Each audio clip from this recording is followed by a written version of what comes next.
الملوك زمان كانوا بيشربوا في القله ميه، ولكن عند كبابجي الملوك بسم الله الرحمن الرحيم. يا لهوي.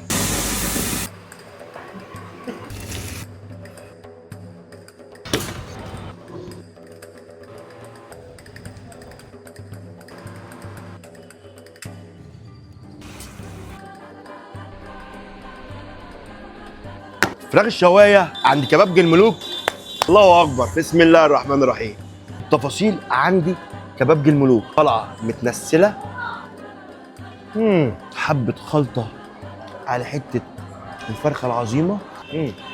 ده والله العظيم تسلم ايدك. وكبابجي الملوك موجود تحديدا في عابدين جنبها والكمانة، ودي ارقامهم، وكمان عندهم طلبات لو بره الزون ودليفري خاص بيهم. فطلبنا تحبيشه حلوه من الكباب والكفته، زي الريش الضاني والكفته والكباب والشيش طاووق والسجق البلدي. وعايزك تعلمني على الكلمه دي، لان الناس دي بتتعامل مع جزار انا شخصيا عارف. فعايز اقول لك كل ما هو عنده على الفحم بصراحه في الهوي منه فيه كفته على راي هاني فود، ده دمبل مش كفته.